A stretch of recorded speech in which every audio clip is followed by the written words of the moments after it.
अध्यक्ष आणि अंतिम वक्ते या कार्यक्रमाचे मनोहरजी, आमच्या सुभाष सरांचे बिग बॉस, त्यांचे मार्गदर्शक, ज्यांच्यामुळे सुभाषजी असं मानतात की ते लेखक झाले आणि त्यांचं 16वं पुस्तक आज प्रकाशित झालेलं आहे. मनोहरजी आम्हा सर्व रसिकांतर्फे, प्रवीण जोशींजींतर्फे आणि सुभाषजींतर्फे अगदी आग्रहाने आणि प्रेमाने मी तुम्हाला विनंती करते की आमच्या सुभाषजींबद्दल आणि आज त्यांचं जे 16वं पुस्तक प्रकाशित होत आहे त्याबद्दल आपण आपल्या भावना व्यक्त कराव्यात. दडपण आलेलं आहे का? दडपण आलंय संगीताचं, कवींचं, अभिनेत्रीचं, गायकांचं, दिग्गजांचं, सगळ्यांचंच मला ते दडपण आलेलं आहे. मी गायक नाही, कवी नाही, लेखक नाही, चित्रपट निर्माता नाही, कविता नाही, करत नाही, पण मी चहा आहे या सगळ्यांचा. सुभाष अपघातानं माझ्याकडे आला, जे खऱ्या अर्थानं त्याला अपघात झालेला होता. आणि कंपनीमध्ये मी ज्या आस्थापनात मी काम करत होतो त्याचं नाव होतं टाटा मोटर्स. एक संस्कृती आहे, जशी आपली कवींची संस्कृती आहे, गीतकारांची आहे, संगीतकारांची आहे. आणि आपण जे काही दिलखलास बोललात आणि जे काही तुम्ही नुसकी दुसऱ्या लोकांच्या गोष्टी सांगितल्यात त्याच्यासारख्याच अनेक गोष्टी टाटा मोटर्ससारख्या कंपन्यांमध्ये असतात. परंतु आमची कंपनी ही संस्कृतदृष्ट्या फार वेगळी आणि मोठी. अपघात झाल्यानंतर माणसाला निवृत्ती घ्यावी लागते. बहुतेक घरी पण तो निवृत्तच होतो, काही करता येत नाही. परंतु सुभाषला ॲक्सिडेंट झाल्यानंतर, अपघात झाल्यानंतर, थोडं बरं पडायला लागल्यानंतर त्यांची रवानगी आमच्या मनुष्यबळ विभागाकडे आली. हा विभाग असा आहे, कसा आहे कोणाला काही कळतच नाही. आम्ही म्हणायला म्हणतो मनुष्यबळ विकास, पण आमच्यामध्ये विकास पण नाही आणि बळ पण नसतं. पण अशा ठिकाणी सुभाष आल्यानंतर मला प्रश्न पडला की त्यांना काम काय द्यावं. पण नंतर जाणवलं की ह्याच्यामध्ये एक सुप्त लेखक आहे, हा चांगला लिहितो. आणि सगळ्यात महत्त्वाची गोष्ट जी मला वाटली, जी आमच्या कामगारांमध्ये सहसा नसते, ती म्हणजे अत्यंत नम्र आणि प्रामाणिक माणूस होता. आणि हे करता करता आम्हाला जाणवलं की ह्यांना आता हळूहळू आपण जास्तीत जास्त लिहितं करणं आवश्यक आहे. आणि म्हणून आमच्याकडे टेल्को परिवार किंवा टाटा मोटर्स परिवार नावाचा एक मासिक त्या ठिकाणी चालतं. तर त्या संपादक वर्गामध्ये आणि त्यांच्या लेखकांच्या यादीमध्ये सुभाषचं नाव गेलं. आणि कलासागरच्या वतीनं सुभाष ह्या आमच्या सगळ्या कार्यक्रमामध्ये अत्यंत पुढे आणि नेहमीच सरस असं काम करत असत. मला आठवतंय की आमच्याकडे कामगारांना शिकवावं लागायचं. चांगले सगळे माणसं सगळे चांगले असतात, परंतु काही चांगल्या सवयी लोकांमध्ये अधिक चांगल्या रुजाव्यात म्हणून आम्ही नेहमीच प्रयत्नशील इथे असायचो. इथे माझ्यासमोर माझे मित्र बसले आहेत, श्री व्ही गांधी. त्यांना ते पूर्ण कल्पना असेल की एखाद्याकडनं चांगलं काम करवून घेणं ही कला आहे. म्हणजे जसं चांगला स्वयंपाक करता येणं कला आहे, बरोबर आहे ना, तसं एखाद्याकडं चांगलं काम करवून घेणं ही पण एक कलाच एक आहे. आणि म्हणून आम्ही असा एक विचार केला की आपल्या कामगारांपर्यंत आपण जर चांगलं पोहोचू शकलो तर आपलं उद्दिष्ट साध्य होईल. आणि म्हणून आमच्याकडे जवळपास 115 बसेसमधून जवळपास 18 ते 20 हजार लोक रोज प्रवास करायचे पुण्यापासून. म्हणजे मला वाटतं कात्रजपासून, तिकडून तळेगावपासून किंवा लोणावळ्यापासून पिंपरीला रोज प्रवास करायचे. आणि आम्ही त्यावेळी PMTपेक्षा आम्ही मोठे होतो नंबरच्या बाबतीमध्ये. आणि त्या बसेसमधून आल्यानंतर जवळपास रोज काही 1000 किलोमीटर प्रवास त्या बसेस करायच्यात. आणि त्याच्यामध्ये बसलेले लोक, आमचे सर्व कामगार, आमचे अधिकारी, असे शिकलेले सगळे माणसं ते प्रवास करत यायचे. पण ह्यांचं प्रबोधन व्हायला पाहिजे काहीतरी. मग कंपनीमध्ये कसं असलं पाहिजे, काय केलं पाहिजे, काय केल्याने चांगलं होऊ शकेल हे सांगण्याकरता आम्ही बसमधील गप्पा नावाचं सदर सुरू केलं. आणि सुभाषने अत्यंत उत्तमप्रमाणे ते चालवलं. मला जेव्हा कळलं की सुभाष फक्त 10वीच झालेला आहे तर मला आश्चर्य वाटलं नाही, परंतु खंत मात्र अशी वाटली की आता मला हा जर आधी भेटला असता तर मी याला कदाचित त्याच वेळी अधिक चांगलं शिकायला प्रोत्साहित केलं असतं. माझं ऐकलं. यशवंतराव चव्हाण मुक्त विद्यापीठातून त्यांनी BA केलं. माझी अशी इच्छा होती की त्यांनी PhD करावी, कारण त्याच्यापाशी चिकाटी आहे. कुठल्याही विषयाचा व्यासंग लागतो, त्याला पॅशन लागते, आपण त्याला इंग्रजीमध्ये म्हणतो, ती त्याच्यापाशी होती. आमच्या इथला सुभाष, आणि आता मी बघतो ही मला त्याची अधिक जवळची ओळख बाहेर पडल्यानंतर जी व्हायला लागली ती फेसबुकवरनं व्हायला लागली. हे फेसबुक हे प्रकरण असं आहे ना की जे हवे ते दिसत नाही, जे नको ते दिसतात, पण जे हवे आहे ते दिसण्याकरता काहीतरी युक्त्या कराव्या लागतात. तेव्हा तुम्हाला फेसबुकवरती आपला माणूस दिसतो. अशी माझी यांची ओळख झाली आणि बघितलं की हा कलाकारांच्या किती जवळ गेलेला आहे, हा किती चांगला लिहितो, लोकांपर्यंत कसा पोचतो, ह्या सगळ्या चांगल्या चांगल्या गोष्टी सुभाषने केलेल्या आहेत. मी त्याच्या पहिल्या पुस्तकाच्या प्रकाशनाला उपस्थित होतो. त्यावेळेला मी टाटा मोटरमध्ये होतो. मला निवृत्तून 10 वर्ष झालेली आहेत. त्यावेळी देवेन वर्मा पहिले आमचे मित्र त्या काळातले, त्यांनी त्या पुस्तकाच्या प्रकाशनाला ते आले होते. त्याचा हा प्रवास तुम्ही बघितला. आज तर 16वं पुस्तक आहे आणि पुढच्याच महिन्यामध्ये किंवा पुढच्याच ह्याच काळामध्ये 17वं पुस्तक त्याचं येणवू घातलेलं आहे.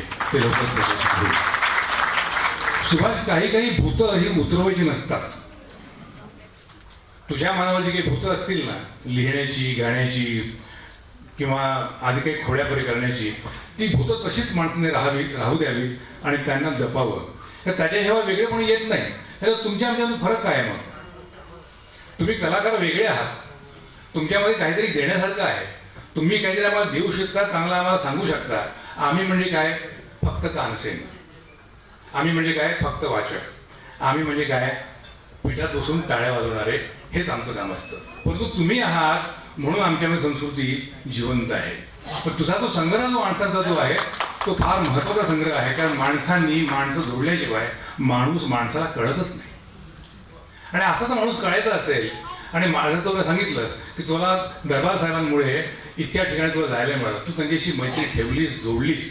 आमचं हेच आहे मनुष्यबळाचं शेवटी आहे काय की माणसाने माणसाला जोडलं पाहिजे, तरच माणूस एकत्र येऊ शकतो. तू अत्यंत उत्तमपणे हे काम हे केलेलं आहे. मला तुला सांगायचं आहे, आपल्या कार्यक्रमाच्या सुरुवातीला गाण्याची जी छोटीशी मैफिल झाली त्याच्यामध्ये निवेदक जे आहेत त्यांनी मला मनीष गोखले यांनी फार छान सांगितलं. आणि त्याचवेळी गफार मुमीन यांनी अत्यंत सुरेल अशा आवाजामध्ये आपलं सगळ्यांचं रंजन त्यावेळेस सुरू केलं. आणि त्यांनी ज्या पद्धतीने तुम्हाला सगळ्यांना किंवा आम्हाला सगळ्यांना त्या याच्यामध्ये सामावून घेतलं ते फार महत्त्वाचं होतं.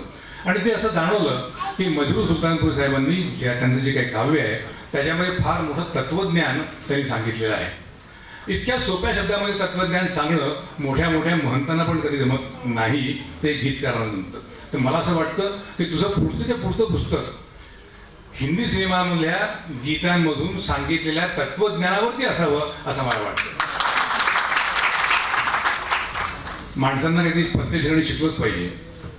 वडला पडला गांधी आमचे हे मी आणि ते एकदा इंजिनिअरिंग कॉलेजमधून अमरावतीच्या नागपूरच्या VRC मध्ये आम्ही चाललो होतो. आमचा उद्योग तोच की इंजिनिअरिंगचे प्रश्न विचारायचे, लोखंडाची नातं आमचं, गतीशी नातं आमचं, आम्ही ते करत असतो.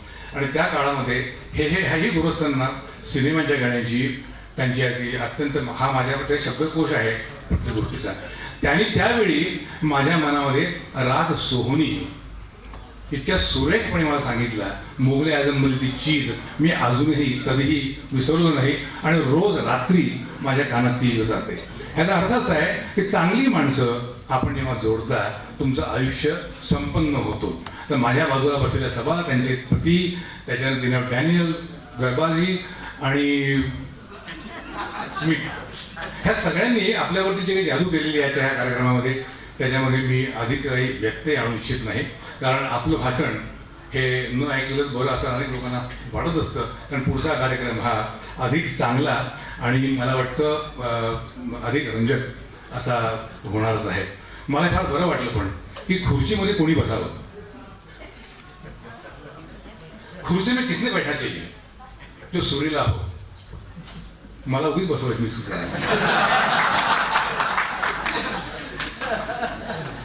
काही वेळा असं होतं की आपल्या लायकीपेक्षा आपल्याला चांगलं मिळून जातो आयुष्यामध्ये आणि तो म्हणतो वा तुम्ही फार यशस्वी झाला हो.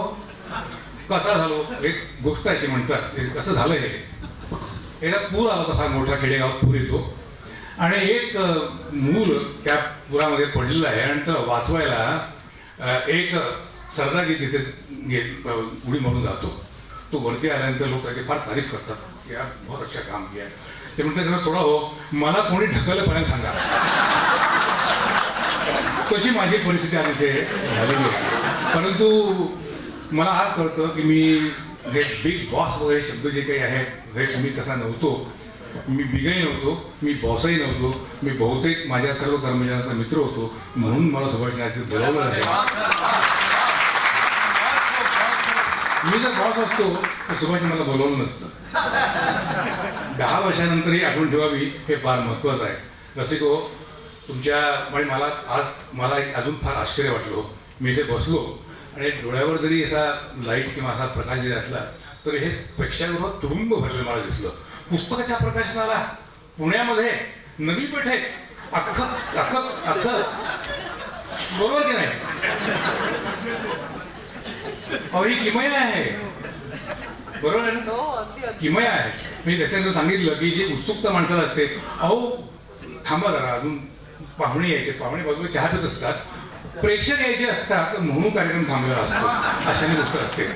मित्रांनो, तुम्ही जे काही प्रेम आता हे दाखवलेलं आहे संगीतावरती आणि मधुर सुलतानपूरच्या लेकीवरती, त्यांच्या जावयांवरती, इक्बालवरती आणि माझे इलॉग डॅनियल हे माझ्या शेजारी बसल्यानंतर मला कोण तरुण माझ्या बाजूला बसलेला आहे आणि नंतर मला कळलं की हे 85 वर्षाचे आहेत. मी थक्क झालो. मी याचा अर्थच आहे, साधना चांगली असेल, तुमचे विचार चांगले असतील, तुमच्यापाशी कष्टकरी तयारी असेल, तुम्ही माणसं जोडणार असाल, तुम्ही सातत्यानं प्रयत्न करणार असाल तर यश तर असतंच.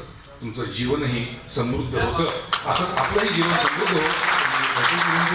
आणि सुभाषला, त्याच्या कुटुंबियाला मला फार बरं वाटलं. आणि नाही तर असं काय असतं की आजोबा जर काही करत असेल तर मुली किंवा सुना किंवा नातवंडांना फार काहीतरी वाटते, काय करतात माझी डॅडी.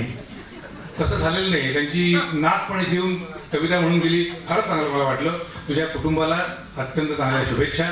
तुला चांगले प्रकाशक मिळाले, असेच मला प्रकाशक मिळत राहोत.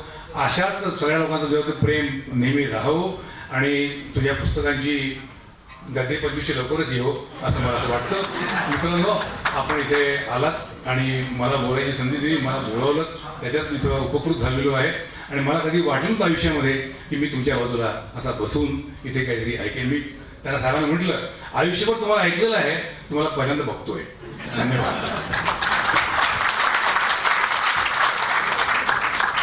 खूप खूप धन्यवाद मनोहरजी. सर्व रसिकांना कार्यक्रमाच्या पुढच्या भागाची खूप उत्सुकता आहे याची आम्हाला कल्पना आहे. प्रकाशन सोहळ्याच्या अंतिम टप्प्याकडे आपण आलेलो आहोत. रसिक हो, यहाँ के हम सिकंदर दादासाहेब फाळके पुरस्कृत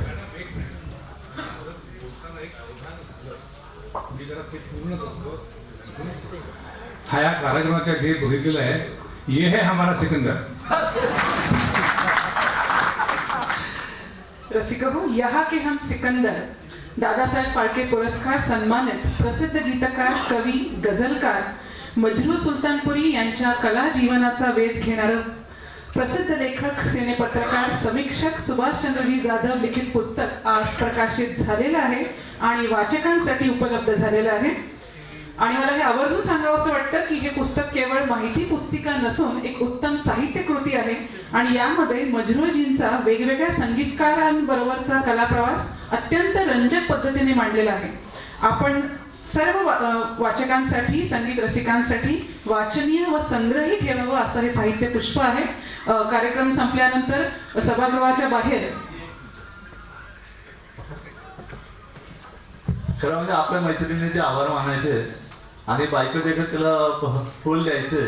हा काढलेला आहे कारण तिने इतकं सुंदर निवेदन केलं की पाराळकर साहेबांनी सुद्धा ते मला सांगत होते की खूप सुंदर ही निवेदिका कुठून आणली असं ते मला विचारत होते. तर तिला सभाच्या हस्ते पुष्पगुच्छ.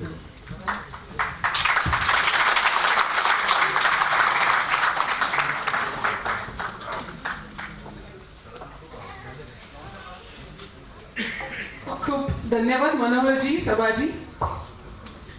तर मगाशी मी सांगत होते की हे पुस्तक यहाँ के हम सिकंदर सभागृहाच्या बाहेर काउंटर आहे त्याच्यावरती उपलब्ध आहे. त्याचं मूळ मूल्य मला वाटतं प्रवीणजी 150 रुपये आहे. पण आज प्रकाशन सोहळा आहे या पुस्तकाचा, तर 100 रुपयांमध्ये आज हे पुस्तक आपणा सर्वांसाठी उपलब्ध आहे. सभाजी और राजू जी, आप इस समारोह के लिए खास मुंबई से पुणे आए और इस किताब का आपके पाक हाथों से प्रकाशन किया. इसके लिए हम सुभाष जी, प्रवीण जी और प्रतीक प्रकाशन की तरफ से तहे दिल से आपके शुक्रगुजार हैं. मनोहर जी, आपण आजच्या सोहळ्याचे अध्यक्षपद स्वीकारलं. मला बोलता येत नाही, मी कलाकार नाही, मी साहित्यिक नाही असं म्हणता म्हणता आम्हा सर्वांना खूप काही तुम्ही सांगून गेला आपल्या भाषणातनं. आम्ही कृतज्ञ आहोत. माननीय इनॉक डॅनियल जी, इक्बाल जी, स्मिता जी, आपण सर्व आपल्या व्यस्त शेड्यूलमधनं आज इथं आला, आम्हाला वेळ दिला आणि आमच्या या आनंदात सहभागी झाला. आपले अगदी मनापासून आभार. उपस्थित टाटा मोटर्सचे सर्व अधिकारी, कर्मचारी, सर्व वाचक, संगीत रसिक, नंतर सर्व वृत्तपत्रांचे पत्रकार, प्रसार माध्यमांचे प्रतिनिधी, आपल्या सहकार्याबद्दल आम्ही खूप खूप कृतज्ञ आहोत. आपल्या सर्वांचे खूप खूप आभार. उद्या